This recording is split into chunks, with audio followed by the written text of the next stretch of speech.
मैं आपको सच कह रहा हूं। और सेवा करने का मतलब यह नहीं कि आप चर्च खोल लो या आप इवेंजलिस्ट की तरह भाग जाओ। मैं आपको बताता हूं, सेवा कई तरह की, सेवा कई प्रकार की।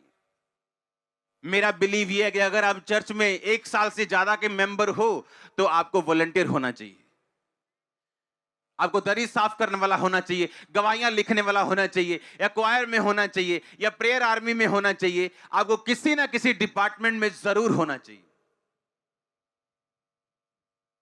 चाहे आप दूर क्यों नहीं रहते, चाहे आप महीने में 1 मीटिंग अटेंड करने के लिए क्यों नहीं आते बॉम्बे से, आपको तब भी मिनिस्ट्री का हिस्सा बनना होगा अगर आप स्पेशल परमेश्वर से आशीष चाहते हो तो।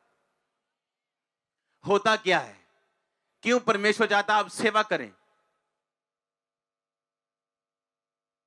बाइबल बताती है, यूहन्ना 12 उसकी 26 आयत को जब हम पढ़ते हैं, लिखा यदि कोई मेरी सेवा करे तो मेरे पीछे हो ले। अपनी स्क्रीन की ओर देखो, जहां मैं हूं वहां मेरा सेवक भी होगा। यदि कोई मेरी सेवा करे तो पिता उसका आदर करेगा। कौन आदर करेगा? पिता। जब आपको अगर देश का प्रेसिडेंट बोले कि अगर तू ये काम करे तो मैं तेरा आदर करूंगा, वो आदर कैसा होगा आप सोच सकते हैं। जब देश किसी का आदर करता है तो वो उसको सम्मानित करता है, पद्म भूषण, पद्म विभूषण। हां, परमेश्वर ने कहा अगर तुम मेरी सेवा करोगे मेरा पिता तुम्हारा आदर करेगा। अब सोच लो वो आदर कैसा होगा।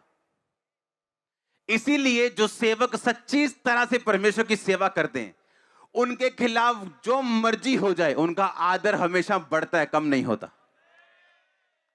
आपने नोटिस किया होगा। परमेश्वर ने कहा अगर तू मेरी सेवा करे तो मैं तेरा आदर करूंगा, मैं तेरी इज्जत करूंगा। वो इज्जत आपके घराने से होके आएगी, रिश्तेदारों से होके आएगी, समाज से होके आएगी, आपके परिवार से होके आएगी। वो इज्जत जो आपने लाइफ में कभी नहीं देखी होगी, जो आप डिमांड करते हो, सोचते हो, एक्सपेक्ट करते हो, आपकी वाइफ करे, आपका भाई करे, आपका छोटा भाई करे, छोटी बहन करे, आपके बच्चे करे, जो आपने कभी हासिल नहीं की। परमेश्वर ने कहा अगर तू मेरी सेवा करेगा तो मैं तुझे इज्जत दूंगा, मैं तेरा ऑनर करूंगा। और जब ऑनर खुदाबंद करेगा तो सोच लो वो कैसा करेगा। अगर सर्वशक्तिमान परमेश्वर आपकी इज्जत करे